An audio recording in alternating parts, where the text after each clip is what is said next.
memang prioritas, skala prioritas itu adalah pelayanan. Kayak sama dengan sang pelayan. Sang pelayan. Ya.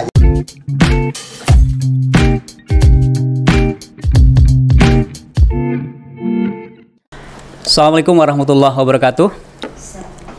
Dun Sana, ketemu lagi dengan podcast Sang Pelayan, tayang di channel YouTube Ombudsman RI Sumatera Barat. Pada hari ini kita kedatangan tamu istimewa dari Luhak Nantuo, Bupati Kabupaten Tanah Bapak Eka Putra. Selamat datang Pak di Ombudsman Sumatera Barat, dan sepertinya ini yang pertama kali Bapak datang berkunjung ke kantor kami. Betul, sudah 2 tahun di Februari ini saya menjabat Bupati, ini perdana dan sangat berkesan sekali saya datang ini. Tapi kalau untuk kegiatan Ombudsman sudah sering, Bapak pernah juga menjadi narasumber kami. Betul. Di seminar digital tentang transformasi layanan publik, kalau saya tidak salah. Betul, pernah. Jadi bagaimana Pak kesannya masuk ke kantor Ombudsman ini? Iya, ini. Saya nanya itu dulu lah. Ya. Baik, terima kasih Pak Del.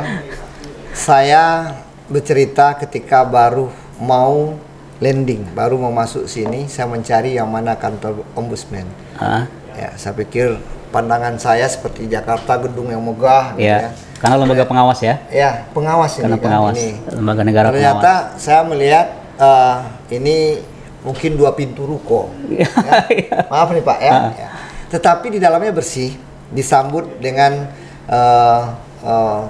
badun sana, artinya yang di sini yang menyambut kita dengan ramah, itu membuat kita. Jadi tidak melihat kantor.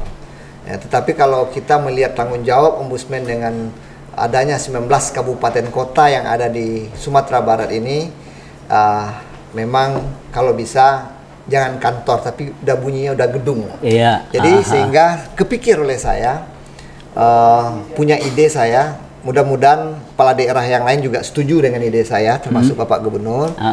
Ya, karena saya sudah mendengar tadi dari bawah, katanya Ombudsman ini sudah punya tanah. Ya betul. Ya. Sejak 2016 sudah punya. 2016. Bagaimana kepikirnya itu? Maksud saya, ide saya itu mengajak kepala daerah, bupati, wali kota, dan gubernur, kita kencelengan, hibah. Ya, minimal 100 juta satu kabupaten, itu sudah 1,9. Tambah begini. Ya, kan? Kita bangun bersama nih, ini gedung yang mengawasi pelayanan kita. Betul. Ini untungnya dengan Ombudsman untuk kita.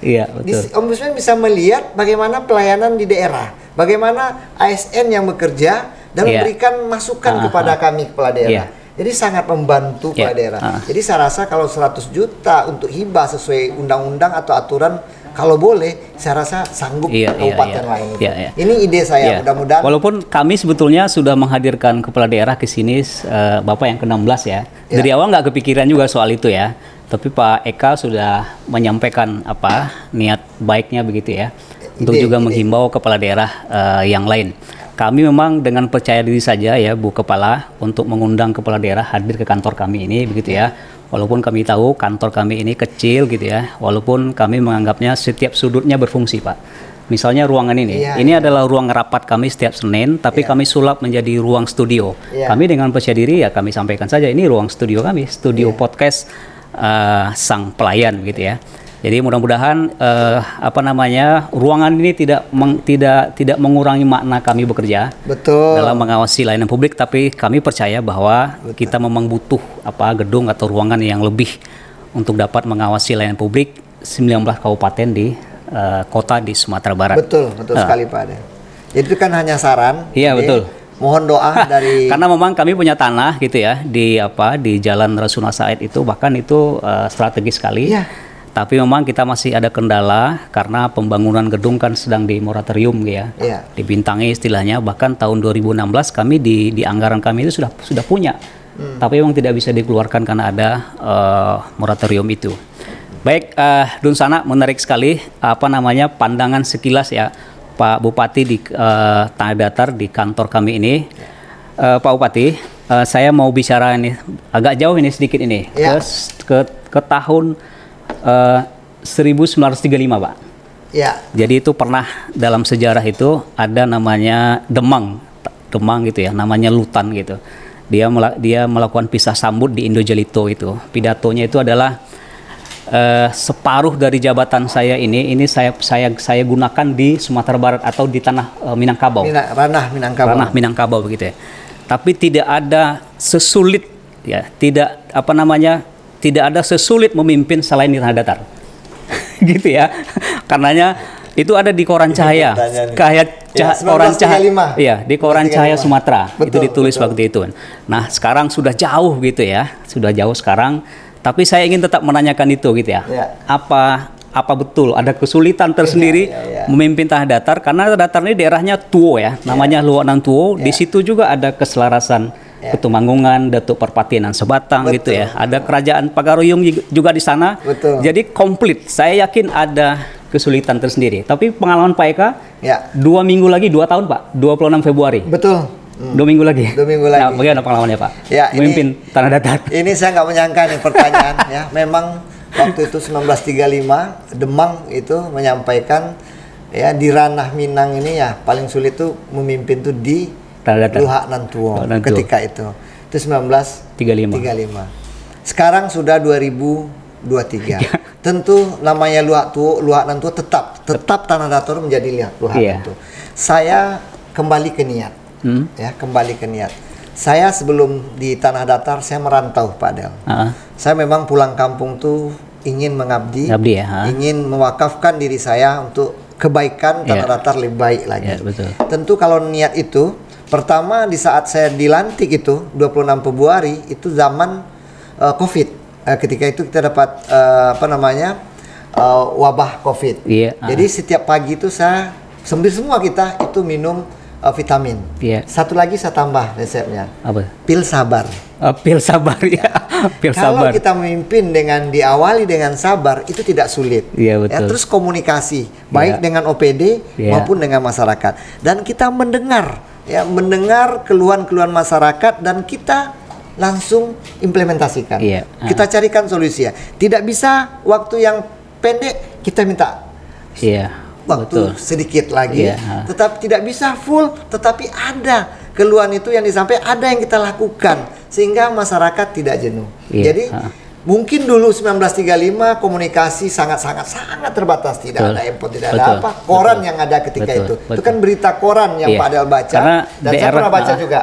Sekarang dengan zaman teknologi ini, makanya begitu dilantik, setelah itu Maret kami membuat program namanya Tanah Datar di Ujung Jari. Peluk tanda diri.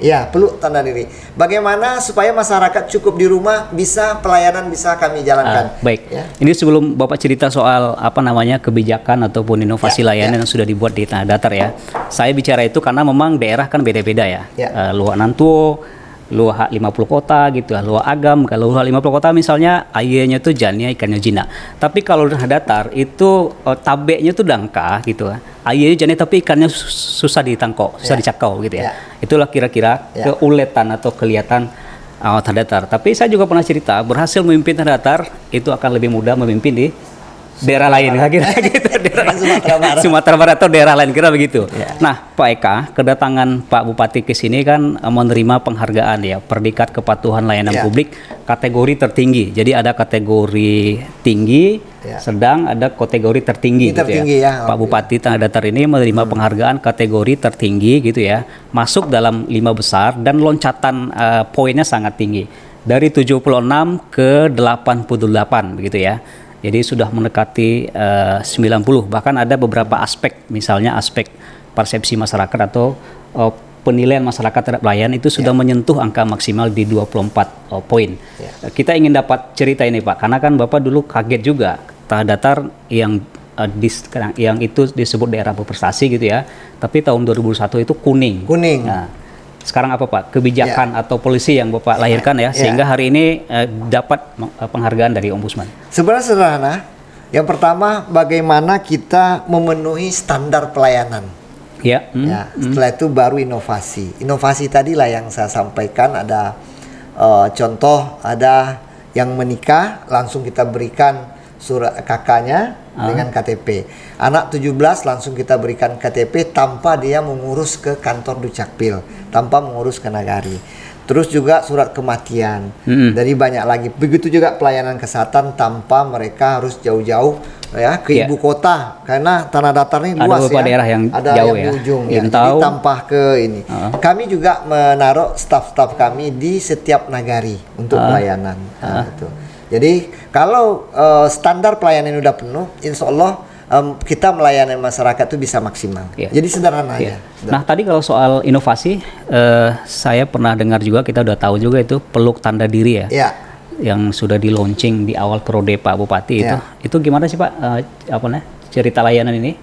Layanan tadi, di ujung jari untuk warga tanah datar. Di ujung jari itu pemikiran saya dengan kita memakai smartphone, handphone pintar, lagi di rumah, lagi santai, ambil handphone, tiba-tiba main handphone, tiba-tiba ibu kita sakit. Kita tinggal WhatsApp, ada di layanan ke puskesmas, sampaikan kami ini, data kami ini, itu sudah bisa pelayanan ke rumah. Tidak bisa datang ke rumah sakit atau ambulan datang. Itu menjemput orang yang sakit dibawa ke puskesmas bahkan ke rumah sakit. Nah, alhamdulillah pelayanan baik di puskesmas dan rumah sakit sekarang. Dulu ya, orang Batu Sangkar, orang tanah datar tuh suka berobat ke Bukit Tinggi, ke Payakumbuh, Padang Panjang. Sekarang alhamdulillah sudah ke rumah sakit kita dan ke puskesmas kita terdekat. Jadi tadi kembali ke pelayanan, banyak sekali ya layanan Apninduk namanya. Ya, itu juga diakses di mana saja. Sekarang ruang layanan di rumah sakit RSUD Hanafiah juga sudah bertambah ya. Sudah bertambah. Sudah bertambah karena itu ada keluhan. Ketika di klinik itu ngantrinya panjang. Betul. Orang udah sakit, antri panjang. Ya dari laporan masyarakat inilah kita berbenah. Dan terus. Sudah kinclong juga Pak. Bersih. Kebersihan nomor 1. Saya sering masuk rumah sakit, bukan saya membanggakan Hanafiah. Saya pernah ke sini melihat itu masih ada bau karbol di lantai. Karena kita ini kan pernah berobat juga situ Pak. Nggak ada dirasakan bau karbol. Ya, betul-betul kebersihan nomor 1, pelayanan nomor 1. Ya, kalau dokter perawat tuh jangan tidak senyum, harus senyum. Karena tanpa senyum pun pasien udah takut disuntik. Tapi kalau dia senyum, yang takut disuntik, jadi mau disuntik. Banyak masyarakat kami tanah datar tuh yang pertama problemnya adalah takut disuntik, takut ke rumah sakit karena takut disuntik. Tapi kalau pelayanan kita nyaman, senyum ya, ramah, pasien kita, masyarakat kita yang sakit mau dia ke rumah sakit, walaupun disuntik. Padahal suntik itu sakitnya hanya sebentar, habis itu hilang. Betul. Jadi itu banyak lagi pelayanan yang kami berikan. Ada lagi yang disebut dengan inovasi nagari ya, mentari istilahnya ya. Karena setahu kami memang di tanah datar ini daerah yang lebih duluan untuk mereview standar layanan publiknya sampai ke nagari itu memang tanah datar. Bahkan setiap tahun itu ada sejenis rapor juga yang diterbitkan oleh Bupati Tanah Datar terhadap OPD, tapi sudah menjangkau ke nagari Pak ya, ke nagari. Jadi ada rapor kuning hijau juga untuk nagari kan? Jadi di sana kami juga penilaian seperti Ombudsman melakukan penilaian ke kepala daerah, kami juga melakukan itu. Intinya itunya bukan untuk mendapat reward penghargaan, tidak, tapi bagaimana kita memaksimalkan pelayanan dan kita melihat para perangkat kita, OPD kita bekerja lebih maksimal dalam melayani masyarakat. Karena pelayanan ada di nagari sebetulnya kan Pak? Ada di nagari dan itu online ke kita. Ujung tombaknya ada di nagari gitu. Ujung tombak nagari. Juga puskesmas, ya, terus juga ada pos tempat bidan ini, ya. Oh, bidan desa. Ya, bidan desa. Posyandu, Bukan posyandu. Puskesmas. Di bawah puskesmasnya ada lagi yang Polindes. Polindes. Di Polindes ini kami juga standby bidan di situ. Ya, bidan. Dan tentunya klinik-klinik swasta yang kami ajak bergabung. Jadi yang swasta juga kami ajak bergabung dalam pelayanannya juga harus sesuai standar yang pemerintah keluarkan. Kalau enggak tentu rekomendasi kami ke BPJS supaya tidak kerjasama dengan pihak swasta ini. Tapi kalau pelayanan sama dengan kami, tentu kami akan merekomendasikan kepada BPJS supaya bisa bekerja sama dengan klinik atau rumah sakit swasta yang ada di tanah datar. Jadi memang skala prioritas itu adalah pelayanan. Sama dengan sang pelayan. Ya, jadi kita itu sang pelayan. Iya betul. Salah satu termasuk melayani petani Pak ya. Dengan petani bajak gratis. Itu ada kronologis juga. Kalau boleh bercerita Pak Adel, ketika saya kampanye dulu banyak masalah yang saya temukan di petani kita dengan biaya operasional yang sangat tinggi. Ya, sehingga masuklah tengkulak dan lain-lain. baru bertanam aja, membajak aja, tengkulak ada masuk memberikan uang. Jadi belum panen, ya itu sudah dibeli. Kenapa? Karena kosnya tinggi. Akhirnya kami punya ide, punya program namanya layanan bajak gratis, dengan membuat Brigade Al Sintan. Bajak gratis itu yang gratis operatornya. 1 hektar itu kami anggarkan 800.000 untuk membayar operator. Ya. Terus juga bahan bakarnya. BBM, terus juga alat. Biasanya kalau Al Sintannya ini ada kelompok-kelompok yang sudah memiliki dari Pokir, dari DPR provinsi dan lain. Belum menjangkau juga ya. Ada yang tidak. Yang tidak ada nih kami beli alatnya, kami beli pinjaman. Setelah itu kami beli. Kuncinya di sini bagaimana alat itu perawatannya berjalan. Banyak alat-alat Al Sintan dulu ya setelah dipakai kapan mau merawat, biaya perawatannya udah sulit lagi. Jadi pelayanan bajak gratis. Setelah itu tidak sampai di situ. Setelah membajak kami asuransikan padi. Ya, kadang begitu panen hama tikus sama wereng datang. Setelah kalau ini diasuransikan diganti lagi panen tuh sesuai dengan modal mereka. Itu sudah berjalan.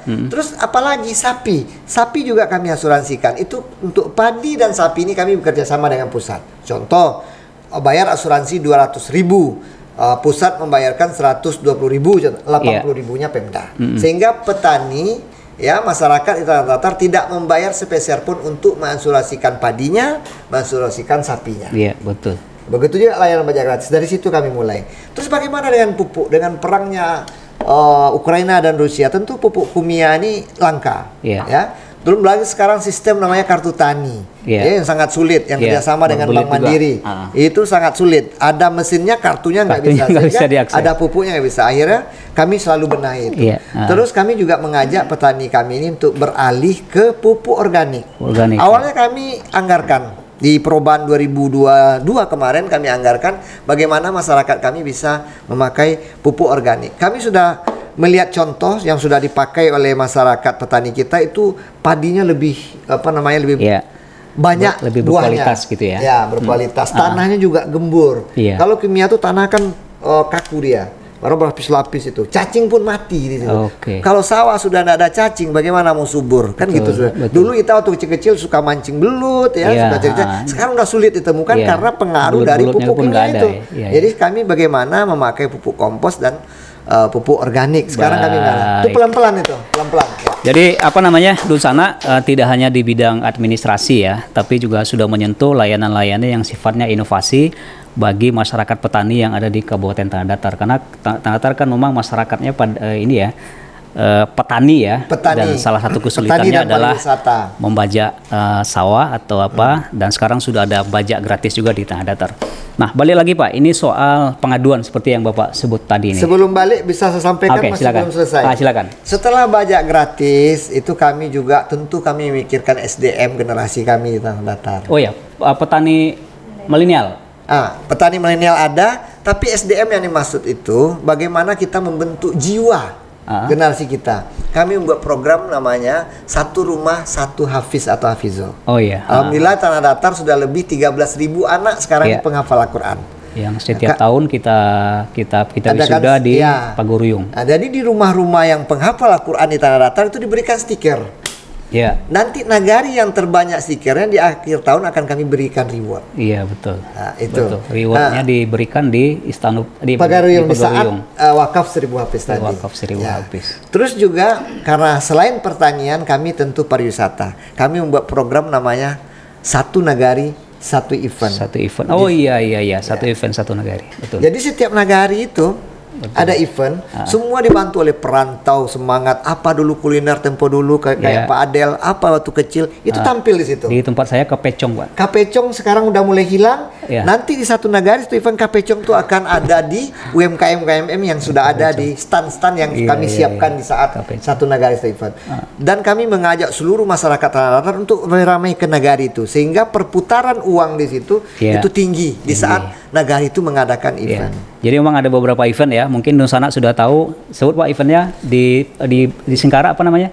Contohnya Galundi. Galundi. Ya, di Panisike Tenun gitu ya. Di Cubadak Tabek Ganggam. Festival di Atar Telaga Biru. Pangian apa? Pangian. Festival Pangian. Festival Pangian dengan randang tarian randang belutnya. Ada lagi Silek Sawah di Kumango. Di Kumango Silek di sawah, di Barula Pange apa namanya yang panai itu? Barula di Barula. Tanjung Baru. Tanjung Baru. Itu keluar semua tuh. Salimpau belum Pak ya? Salimpau tahun ini kalau nggak salah. Belum ya? Jadi tahun ini.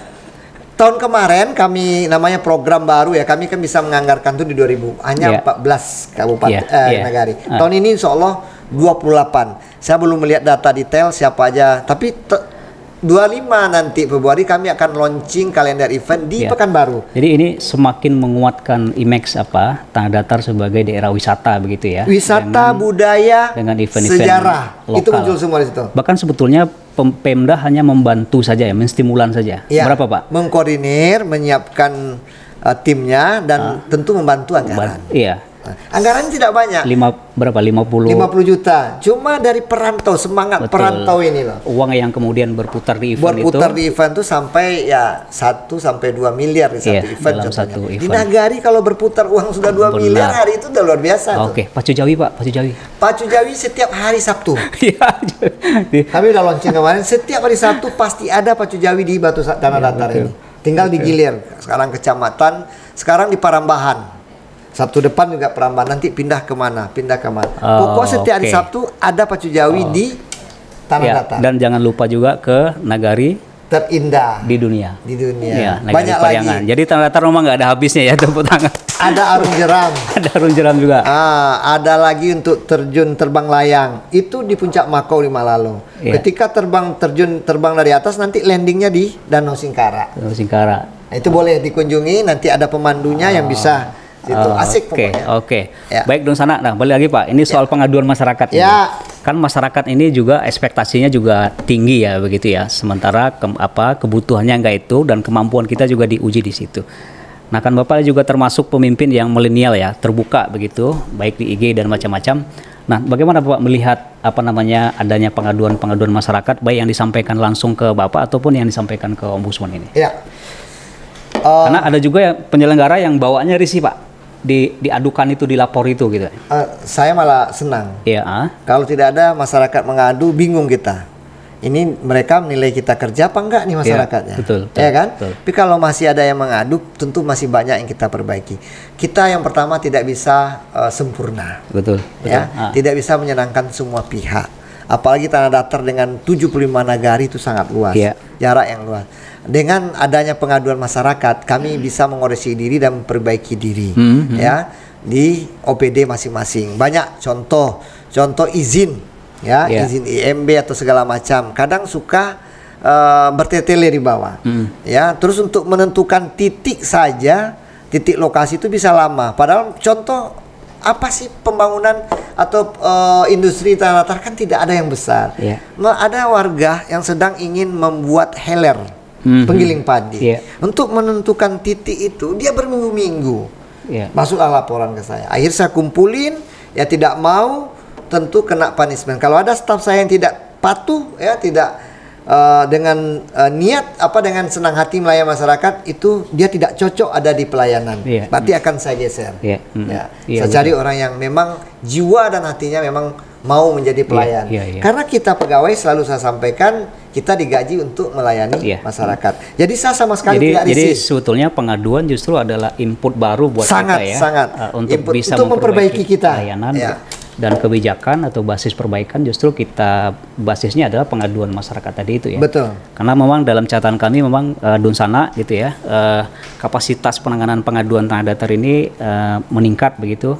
Dalam statistik kami itu ada pengaduan misalnya ke Dinas Sosial sampai 3.000 sampai ke Capil 7.000 begitu ya. Itu artinya kapasitas pengolahan pengaduan kita sudah kuat ya, sehingga kalau ada komplain itu bisa ditangani dengan baik. Nah, baik Pak Bupati Tanah Datar Pak Eka Putra, waktu kita ini memang singkat sekali nggak terasa ini. Bahkan ini sudah yang agak panjang Bapak ini. Iya, saya senang sekali di sini.